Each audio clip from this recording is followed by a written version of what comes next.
What's up, guys? It's your boy, Barca Boy 103. Today we're going to be reacting to the Barcelona news over the past few days, where we have an immense amount of topics to discuss. Firstly, in January, there are two main priorities for Barcelona. Firstly, the reinforcement of the pivot position. As we all know, right now we only have Romeo, who isn't performing too well, and Barcelona are in the market to sign someone in January. The main one being Gabriel Moscardo, the next coming young talent in Brazil in the midfield, with Deco very keen on the player. We also have some links on Artur Vermeeren as well, and also surprise CDM, who Barcelona tried to sign in the summer but ended up failing to do so. And of course, other main priority for Barcelona in the January transfer window is the signing of Vitor Roque officially. Again, we've already signed him, and his registration at this point is essentially confirmed. Now, I told you guys over the past few weeks for Vitor Roque to join Barcelona in January, we either sell someone, we either renew someone's contract,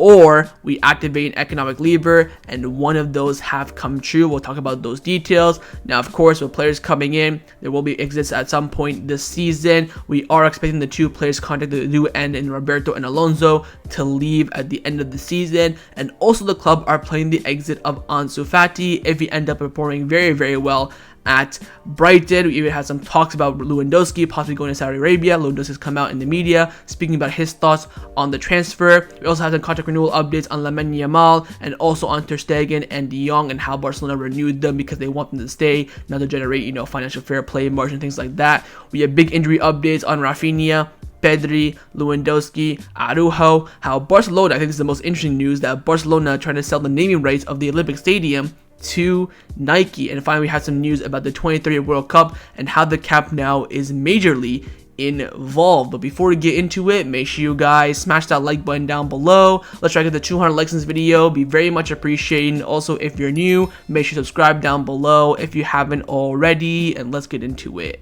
Now, before we get into this video is sponsored by Number One Foot. Number One Foot is one of the best replica football jersey websites on the market right now. They have a variety of different items at absolutely fantastic prices. For me here today, I'm going to show you guys the training kit from this season. This is the warm-up kit that the players use when they go out for training every single day, pre-games as well. You have here the Spotify logo. They have the club badge on it with the diamond as well. And I also have here one of the sweaters they have from last season. This was the Catalunya version. It feels like I bought this from the Nike store directly. The quality is absolutely unreal. The printing is fantastic. And of course, mainly the prices are unbeatable. And if you use the discount code BOY at checkout, you do get an additional 15% off your final order. That is BOY. Use it at checkout. You get 15% off your order, and all orders above $80 as well will guarantee you free shipping. So what are you waiting for? Click the top link in the description down below and get your new football kits today.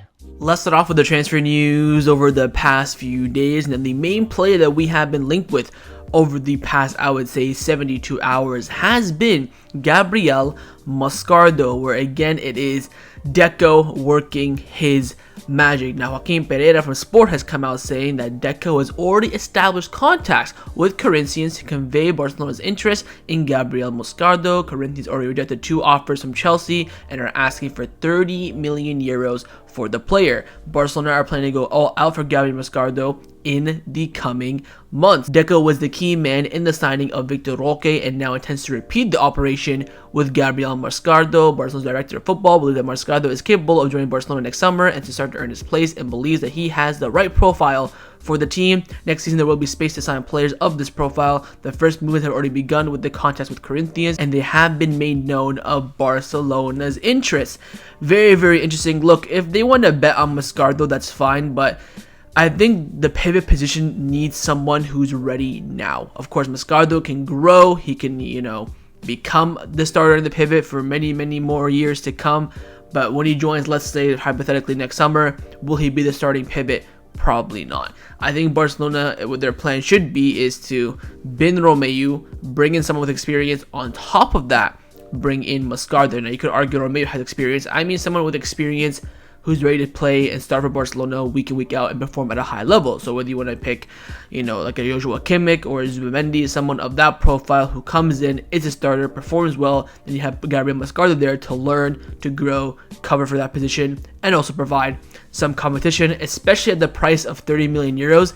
It is a bit expensive for an 18-year-old who's coming in and essentially is a risk. Look, all these players that come in from Brazil and South America who are talented and get paid, and where the clubs play a lot of money for it, it is still a risk. Hopefully Vitor Roque will come to fruition. Hopefully Andrey at Real Madrid flops. But we've seen players do well from Brazil and South America, and we've seen players who flop for a high price tag as well. So we'll wait and see what happens with Moscardo. We'll have to wait and see what Barcelona's plan is in the pivot. Of course, in January, I think there will be some movements, whether we sign someone for the current situation, you could say, you come in to play on a regular basis, whether we sign someone again with more experience, then it's all if buts and maybes. But I think again the club are very interested in Moscardo, but again I would keep your eyes on if Barcelona sign someone in January, if that will affect Moscardo's future. Will that player come in to overshadow Moscardo? Will that player come in to provide coverage and competition with Moscardo? We'll wait and see. But again, Deco has his eyes set on the Brazilian gem in the pivot for Corinthians in Gabriel Moscardo, and initial contacts have already begun.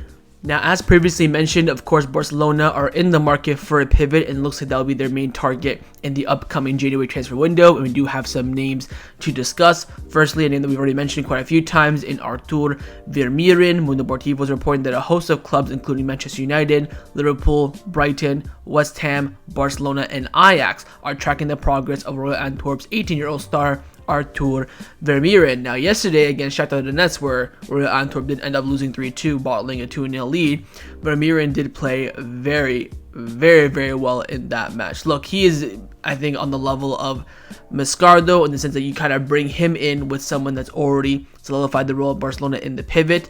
I don't think he comes in and be's the main one, especially at the beginning. The pressure will be immense on him to perform. I think he has to come in and grow. Same with Moscardo. I think Barcelona will sign one of Vermeeren or Moscardo. I think it will come down to the conditions of the operation, who they think is better, who they think will in their prime be better as well. But I do think Barcelona have their eyes set on either Moscardo or Vermeeren. So we'll wait and see how that develops. So Barcelona have also been linked with another pivot, one of Chelsea, and that is Andrey Santos. Now again, Barcelona were in for him in the summer, but then Chelsea outbidded us and he ended up joining Chelsea. He's currently on loan at Nottingham Forest, where he's not played at all yet. I think he joined on deadline day or a few days before deadline day. It's now been a month or so and he has not played at all. Sport came out saying that Barcelona remained attentive to Andrey Santos of Chelsea, who they consider a rough diamond that has chosen the wrong destination. So very, very interesting report that from Sport. I guess Sport, you never know what the reports is pretty much 50-50 when it goes to everything, but if Barcelona still see him as a talented player, he could be a Moscardo on a cheap deal. Again, Chelsea did pay 30 million euros for him. If Chelsea were to sell him right now to Barcelona, I think they would take 20, but I don't think Chelsea want to sell him. I think Chelsea do see a promising player in Santos and still want to see him develop probably over the next few years. But again, right now, rough stuff for Santos. Barcelona is still interested, but I think Chelsea do want to keep the player for a little bit longer. Now, finally, we have been linked with a pivot that we were supposed to sign, but in the end he chose to go to a rival in La Liga in Betis, and that is Sergi Altamira. Now keep in mind, he is a former Barcelona player. He was from La Masia, and Fabrizio Romano came out saying that Barcelona tried to hijack the deal for Sergi Altamira to Real Betis in August. Mateo Alemán wanted to try and sign him by triggering the clause to bring him back to Barcelona, but he had already agreed to join Betis and the deal was too advanced for it to break down. Very, very interesting. Now, I do kind of wish we signed him, because if we had Altamira and also Romeu, that way the pivot position would have been covered. Young, experienced, that would have been a perfect balance. But again, slipped from our fingertips, you could say. Fair enough, but I think this would have been a very good signing for Barcelona. Then, Altamira would have grew. Then you could bring in Moscardo or Vermeeren, or you could bring someone who's even better than Altamira, like a Zubimendi and Kimmich, and that would have solidified the pivot position for the next few years. And again, I'm kind of happy that Barcelona were linked with him, that we tried it, but in the end couldn't pull it off. Again, Ramon does not state when Barcelona tried to sign him. Again, it could have been before we signed Romeo or after. I think the deal went through after we signed Romeo, but I don't know if we were trying to sign Romeo and Altamira or just Altamira. But nonetheless, a player that has potential slipping through our fingers. We're going to see how he does at Betis. But again, Barcelona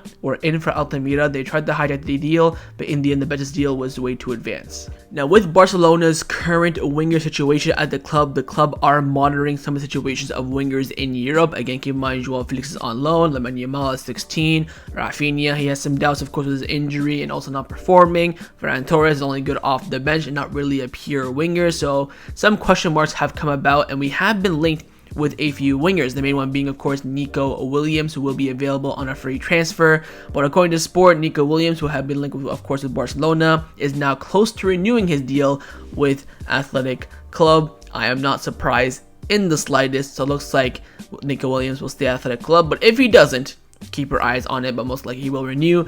Now, a well-proven winger that we have been linked with, and then when we were linked with him, I was quite shocked by the reports, is Leroy Sane. Now, Bild in Germany, one of the more terrible sources in Germany, have come out saying that Barcelona and Real Madrid are interested in signing Leroy Sane. He has a contract until 2025 with Bayern Munich, and no discussions have taken place over his renewal. So he is entering the final year of his deal. This will be the last time that Bayern Munich can get a decent price for him. I believe they bought him for around 60 to 55 million euros from Manchester City. So I'd say he's maybe available this summer. 1 year left in his deal for around 30. I think that's a good price for Leroy Sane, but again, I think Leroy Sane over the past 2 or 3 years has been very, very, very inconsistent. He is playing well this season, credit to him, but last season a bit inconsistent, and the season before that as well. So question marks around Leroy Sane, where I wouldn't pay 30 million for him. I'd rather risk it with Moscardo or Vermeeren than pay 30 million for, you could say, a well-proven Leroy Sane, where again consistency will become the big question. But these two are not the main targets for Barcelona in terms of the winger position. Of course, Nico Williams is, if you know, he does not renew his contract with Athletic Club, but that is now the case. But Barcelona are targeting Messinho, or you could say his real name, Estevão Willian, who continues to be on Barcelona's radar according to Roger Toledo from Mundo Deportivo. And he's come out saying that Deco likes him a lot. He dreams of playing for Barcelona and following the footsteps of his idol Leo Messi, which himself revealed in an interview. Again, Messinho is his nickname, but Estevão Willian is the next big thing coming from Brazil after Vitor Roque and also Ender, who are both leaving Brazil in this upcoming summer. Hopefully Vitor Roque is coming up in January. We'll talk about Vitor Roque in just a few seconds, but again, this would be a great signing as well. I am quite worried of the fact that Barcelona are being linked with 2 young Brazilian players to come in and, you know, are like promising players. We're not really being linked with anyone that's well established now, which I think the squad does need quite a few established players. But you could see right now our young players will be mature by the time the two young players come in, which is a fair argument as well. But again, next best thing coming from Brazil. He's scoring absolute bangers. He's scoring multiple amount of goals week in, week out, and he's the next big thing coming from Brazil in the winger department after Rodrigo, Vinicius, and also Neymar. So always see what happens in the winger position. Will be very interesting to see. But of course, Barcelona buying Felix or not will be a big factor. What they'll do with Ferran Torres this summer and Raphinha as well. But they do have some alternative options in the event something happens, with Messinho, or you could say Estevão Willian, being the main target.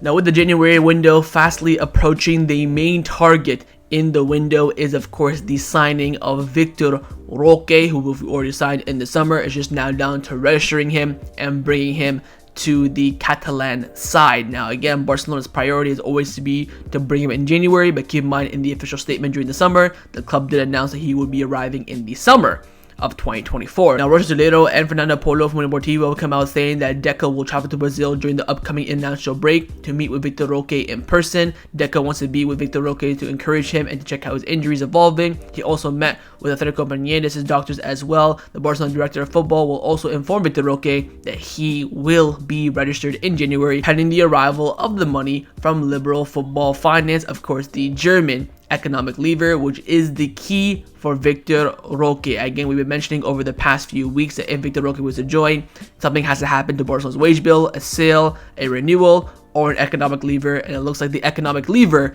is the key and it is the answer. The key to Vitor Roque's arrival in January lies in receiving the 40 million euros from the German company Liberal Football Finance that owed, of course, they owe it already to Barcelona. If they comply, the registration of Vitor Roque should be resolved, and this was confirmed by Racun as well, saying that there is currently right now unrest at Barcelona as Liberal for the company is yet to pay the 40 million euro lever for Barcelona Studios. Alternatives are being considered. In order to register Vitor Roque in January, they need this income. So the renewal of Frenkie de Jong isn't needed. A sale of any player isn't needed. It's just now Barcelona finalizing this Barca Studio economic lever, where of course they have sold a certain percentage of Barcelona Studios for 40 million euros. Again, Liberal Football Finance have agreed the deal. I think they paid the initial installment of like 1 or 2 million, but they haven't paid the rest, which Barcelona need in order to balance the wage bill and make that, of course, that financial fair play margin space enough for Vitor Roque to be registered. We of course now have about 3 to 4 months till January. The club should get this resolved. Absolutely no worries. Hopefully by January the 1st, get Vitor Roque in and register him immediately, and it should be happy days for Barcelona. So wait and see how things develop over the next few months. But again, I think at this point, the arrival of Vitor Roque in January is essentially confirmed and also guaranteed. Let's now discuss the players who have been rumored to leave Barcelona over the past few days. First up is the captain of Barcelona, Sergi Roberto, where most likely he will be leaving the club this summer as a free agent after spending more than 10 years as a Blaugrana. Now, Sport have come out saying that everything indicates that this is Sergi Roberto's last season as a Barcelona player. Sergi Roberto's role as captain has been very important at Barcelona. He's well respected in the dressing room and often guides the youngsters. He knows and accepts that with the current squad, it's hard for him to have a lot of playing time. I think he made his first appearance in a while, of course, yesterday evening against Porto. Look, he had the level. The reality is, like, yes, you got your one victory lap. You'll be the captain, you know, be the leader. If we win trophies, you'll end up lifting it. That's, I think, the best outcome for Roberto. But again, we need squad players. I understand that Roberto is on absolute peanuts. I mean, he's earning next to nothing. But again, it's about that squad number and that squad place that's more key than what he's currently earning. The reality is he's not up to the level of Barcelona anymore, and I think this will be his time. He'll get his farewell, of course, at the Olympic Stadium, and we just move on from there. So wait and see how things develop. Again, you never know what Xavi, he might just go to the board and say, I want Roberto to stay. He's been an unbelievable captain, so wouldn't count your tickets quite yet. But again, the plan by the end of the season is to not renew Roberto's contract, and he will end up leaving on a free transfer. Now, another player who Barcelona are thinking about letting go is Ansu Fati, with sports saying that Barcelona hope that Ansu Fati plays well at Brighton this season so that he can increase his market value, and the club plans to sell him permanently once he returns from loan. Again, I think it will depend a lot on what Barcelona's wing situation will be at the end of next season. Again, Lamine Yamal is still very young. He's not going to be someone that you want to rely on too much. Fernand's not a winger. Raphinha, again, dipping in form, things like that. Joao Felix is on loan. So I wouldn't rule out Ansu Fati's future completely. I think, again, if he performs well, then I think the fans will be begging for him to stay and will be in uproar if the club considers selling him. So it depends on how he performs, but I think the plan right now would be, yes, to sell him and move on, although I would personally not agree with it. I think I could understand the point of view from the club. So we'll wait and see with Ansu Fati. I think right now, way too early to tell. I think he's only played a handful of games for Brighton. I think it'll be, you can analyze this come, April time, and that will be the good time. We'll say, okay, he's been a few months. What has he done? That's what, of course, when Barcelona start to plan for the market as well. So we'll wait and see with Ansu Fati. But again, his future is in his own hands. If he performs well, I think there's a very lucky chance he'll stay at Barcelona. If not, the club might try and push and sell him.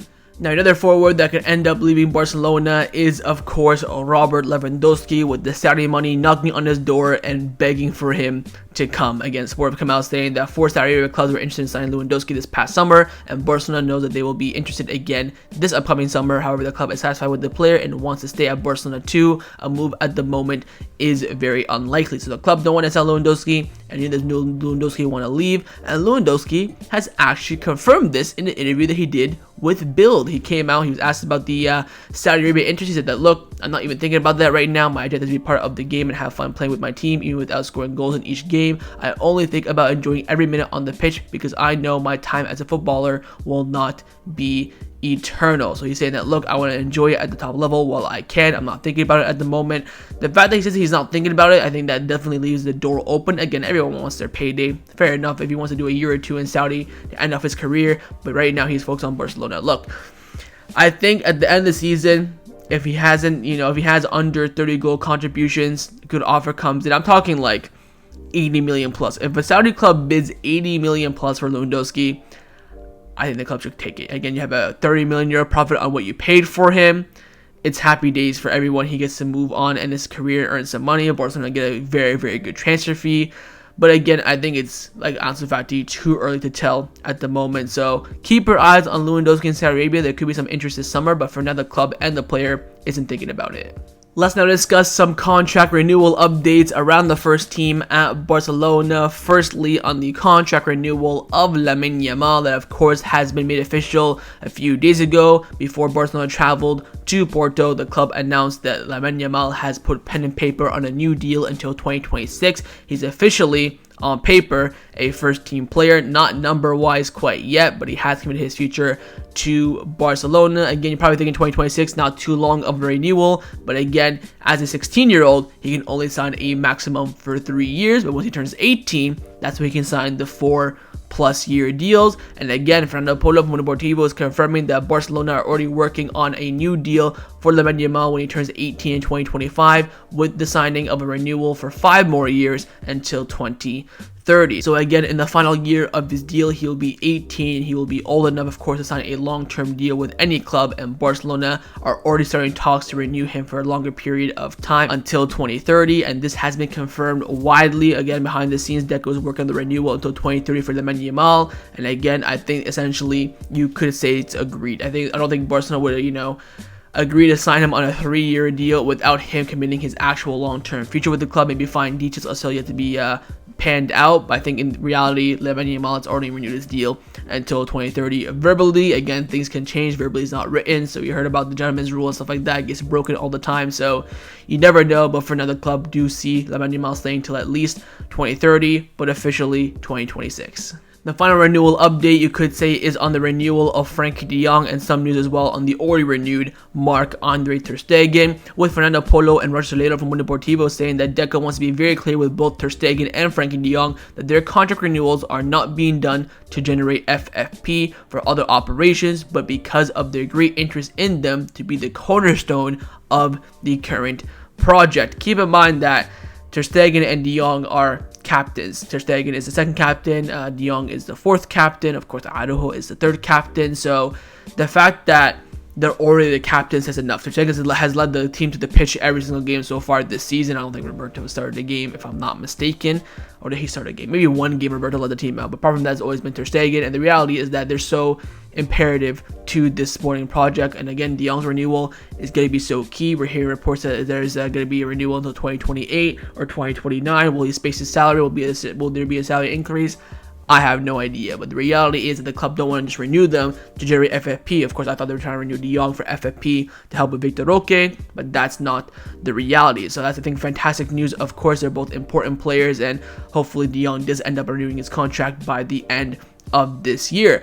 Now, on contracts, we do have a little bit of news on a secret clause that has been installed in all the players' contracts, and this is coming in from Sport. They've come out saying that Barcelona introduces clauses in the contracts of players that do not allow them to engage in risky sports or use certain means of transport such as motorcycles or bikes. No skiing, no skydiving, no water activities like jet skis and kayaking and windsurfing, or sports maybe involve at the risk of injury. Also, paddle tennis has been recently included as well. It also affects Barcelona athletic players as well. Such clauses is not something new, as La Liga, La Liga 2, and Premier RFEF clubs do have such clauses in their contracts. Now Barcelona have put the players on contract that they cannot risk getting injured with these active sports that they do outside of football. We do hear that a lot of players in the Barcelona squad like paddle tennis, the likes of Frenkie de Jong and Lewandowski, of course. Piqué back in the day used to ride his bicycle all the time, even to games sometimes, and we saw Neuer, of course, he went skiing last Christmas and he broke both his legs, and Bayern Munich were fuming about that, and that's why the club now made it, officially illegal for them to do that. Not illegal, I mean, they can do it, but there'll be breach of contract, and then of course there will be punishments. But very good inclusion by the board. Again, we're seeing a lot of players go down with injury lately. Maybe it's because of outside of football activities, but the club will try to do their best to nullify injuries and of course make it the best working environment for all players. Let's now discuss some of the injury updates around the first team at Barcelona. We do have updates on basically every single player that could be or are injured, except for Frenkie de Jong. Firstly, on Raphinha, with Ben Aid reporting that there is optimism regarding Raphinha's injury. They feel that he will return after the international break. Of course, with 3 crucial home games after international break: Athletic Club, Shakhtar Donetsk in the Champions League, then of course the Clásico against Real Madrid. So if he is fully fit, ready to go after international break, that would be perfect. But again, with the hamstring injury, I think he'll probably be back for Shakhtar. Maybe he'll be on the bench for that game, and then maybe in contention to start for the Clásico. Another positive injury report is on Pedri, with Ben Aid also saying that Pedri's recovery is going very well. And Frank Carrasco from Sport confirmed this, saying that Pedri is expected to be back for the El Clásico. He will likely receive the medical green light after the international break. Again, 3 big games: Athletic Club, Shakhtar, and Clásico. If Pedri and Raphinha are on the bench for Athletic Club, I think they can both definitely start against Real Madrid. If they're not at least starting against Shakhtar, I don't think there's a chance for them starting against Real Madrid. It'll be a huge risk from Xavi, although we have seen Xavi do this in the past. But I think they have to be at least playing in the Shakhtar game to have a chance of starting in the Clásico. But again, the club does feel like that after the international break, both Pedri and Raphinha will get the medical green light. Now, we do have some fitness and injury updates in regards to yesterday's match. Firstly, Araujo, who was struggling quite a bit near the end of the game, he came out confirming himself, saying that he is fine and he just had some cramps near the end of the game. Of course, that's very important. We thought that Araujo, again, was getting injured for about the billionth time. But of course, the main injury in that game was Robert Lewandowski. As I told you guys yesterday in the match review, the injury isn't serious. Candacev came out saying that Lewandowski only suffered a strong hit, not any injury. Javi Miguel came out saying that Robert Lewandowski is not ruled out for the match against Granada on Sunday. Alfred Martinez came out saying that Lewandowski hopes to be back for the game on Sunday. And also Lewandowski, after the match, was asked about his injury when he was walking out passing the press. He said, you know what, if I'll be ready for he was asked if he'll be ready for the match against Granada, and he said, we will see. Now, it was leaving the stadium limping. He wasn't on crutches or anything like that, but he was struggling to walk quite a bit. But again, he still suffered a big blow. So we'll wait and see if he trains today and tomorrow. I think he might be on the bench for Granada. I'll be shocked if he starts. Maybe put him on some painkillers because we do need to win that game. Again, keep in mind, you could say he was rested midweek. He only played about 20-30 minutes against Porto. So we'll wait and see on that. And finally, we do have an update on the fitness of Cancelo. Now, Cancelo is not injured by any means, but he has been playing a lot of minutes since joining Barcelona. I think he started every single game since the international break after his debut against Osasuna. Reports are coming in saying that Cancelo was an option to be rested against Sevilla, but the club has a tool that measures fatigue and other components to control injury risk. The data showed that his fatigue rate were not high. So again, Barcelona do have a system in place where they can measure the players' fatigues, if they're tired or not, and if they're a higher risk of injury. And Cancelo's showing no sign of fatigue or a high risk of injury either, and that's why he's starting week in, week out. So very, very interesting. Again, I'd like to see the new technology being effective for Barcelona, so that answers the question why he's starting week in, week out. But again, hopefully we'll have a fully fit squad by the end of October, maybe first week of November. I think if we pick up any injuries during the international break, we might be absolutely toasted. But again, so far the injuries look like they'll be fine, and hopefully by the end of the international break, everyone will be fit except for Frenkie de Jong. Let's now discuss some of the news surrounding Barcelona over the past few days. Now, in my opinion, what was the most interesting and biggest news over the past 48-72 hours is the report coming in from Gigantes, who of course is the news outlet of Gerard Romero, very, very reliable, and they've come out saying that Barcelona is renegotiating their contract with Nike to get new source of income. The club and Nike have a contract until 2028, but there are talks to extend and improve the conditions of the interest of Barcelona. Barcelona has proposed to Nike to take the naming rights of the Olympic Stadium as long as the city council allows it. Nike does not see this option with bad eyes. We might have the Nike Olympic Stadium for the rest of the season. Very, very interesting move by Barcelona, and also very smart. Look, naming rights is easy to sell. Of course, we have the Spotify Camp Nou. Everyone still calls it the Camp Nou, but you just took the Spotify at the beginning, get an extra couple million per year. Light work, especially for a stadium that we don't really have a connection with, we don't really care about. Just chuck Nike Olympic Stadium or the Olympic Stadium of Nike, and that's an extra 20 million euros in your pocket. Very, very interesting move by Barcelona. And also, you want to extend your deal with Nike as well.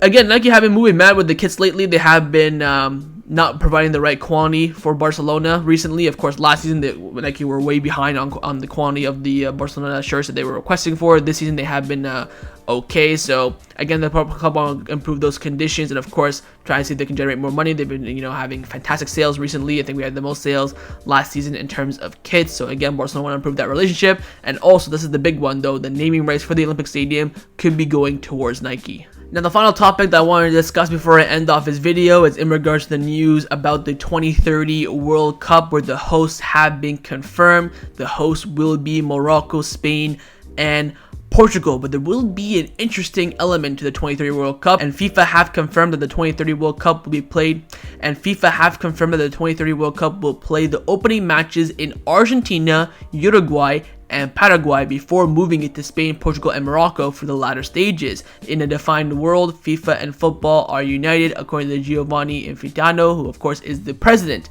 of FIFA. Very, very interesting. So of course, Argentina, Uruguay, and Paraguay are the main originators of the World Cup, and since the 2030 World Cup will be the 100-year anniversary of the World Cup, they want to commemorate where it all started, have a few games there, but then of course Spain, Portugal, Morocco will be the main host. Now of course Barcelona, our club, is in Spain, and we do have a new stadium coming about soon. Now, according to reports coming in from Cope, the Camp Nou is expected to host either the semi-final or the final of the 2030 World Cup. There are reports in Marca saying that Santiago Bernabeu will be hosting the World Cup, but of course, a final, should I say? But of course, it is a Madrid-based paper where Cope is more neutral, so we'll wait and see. But I think the Camp Nou most likely will be a semi-final or a final, maybe even a third-place match destination. Again, the stadium is going to be unbelievable. I'm so excited. I cannot wait. Again, it should be done by 2026, 2027, worst-case scenario, so it will be well and truly completed by 2030 World Cup, and the Camp Nou could be a big destination for the World Cup. Imagine if, our Spain squad will be leaning on the likes of Fermin Lopez, Lamine Yamal, Pedri, Gavi, Balde, all rocking up to the Camp Nou semi-final with Spain, and maybe even win the World Cup at the Camp Nou as well. It'll be crazy sight to see. But again, let me know your thoughts down below on the format and the hosts, the 6 hosts of the 2030 World Cup. I think it's very, very cool. But again, for the players, I feel bad for them. There's going to be an immense amount of traveling. But again, the main thing, Camp Nou could be either a semi-final or a final host in the 2030 World Cup. So that was my reaction to the Barcelona news over the past few days. Hopefully you guys enjoyed this video. If you did, make sure to leave a like, and of course leave me your thoughts down below in the comments on everything we discussed. The main thing I want to first see, of course, is your thoughts on Barcelona's reinforcement in the pivot position. Would you go young? Would you go experienced? What are your thoughts on Barcelona being linked with 30 million euro signing Gabriel Moscardo? Second, your thoughts on Vitor Roque joining in January. Do you think there'll be any complications whatsoever? Third, your thoughts on Barcelona's 3 main exits, you could say, in the summer, in Ansu Fati, Alonso, and Sergi Roberto. And finally, your thoughts on the renewal of Frenkie de Jong, and do you believe it'll be completed, worst case scenario, before the summer, but ideal scenario by the end of this year? And of course, make sure you guys subscribe down below if you haven't already, and I'll see you guys next time on the channel. Take care, and Forza Barca.